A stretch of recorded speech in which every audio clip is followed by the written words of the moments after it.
Vous avez certainement tous vu, ces dernières heures, cette photo circuler sur les réseaux sociaux.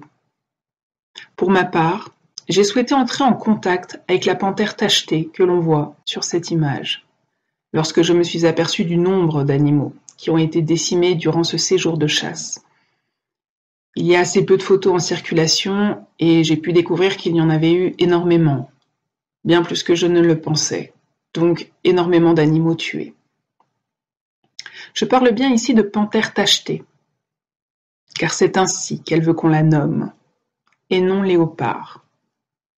Elle m'a expliqué que le sacrifice de sa vie a été fait pour élever les consciences sur ces pratiques, et qu'elle est soulagée de voir que cela a eu lieu, car oui, sa mort ne date pas d'hier, mais de plusieurs années déjà. Elle souhaite aussi exprimer que ce que les humains nomment mission de vie, une fois encore, ne s'exprime pas toujours au travers la vie, mais parfois au travers la mort.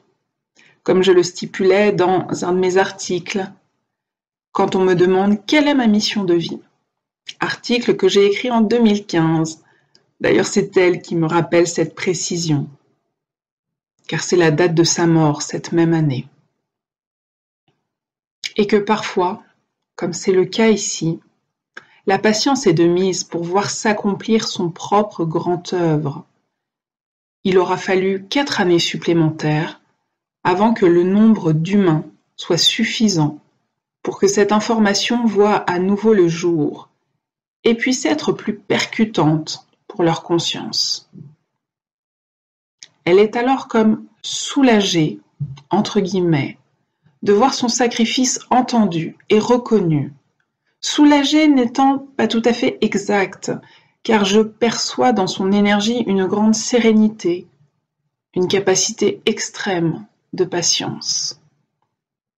Mais ne dit-on pas que les félins en ont pour observer de longues heures la savane à la recherche de leur propre nourriture ? Cette capacité extrême de patience qui met en relief l'évidence qui était la sienne. Tôt ou tard, elle s'accomplirait au travers sa mort.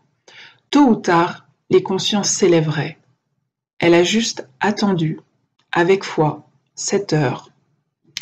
Mais c'est mon mental d'humain qui a sans doute du mal à inscrire qu'elle est heureuse plus que soulagée par l'élévation de conscience que l'image de sa mort a permis. Je la remercie. Pour poursuivre et faire écho à l'œuvre personnelle de la panthère tachetée, je redonne, dans la boîte de dialogue en dessous, le lien vers mon article de 2015, où la mort peut être l'accomplissement de sa manifestation divine. À bientôt.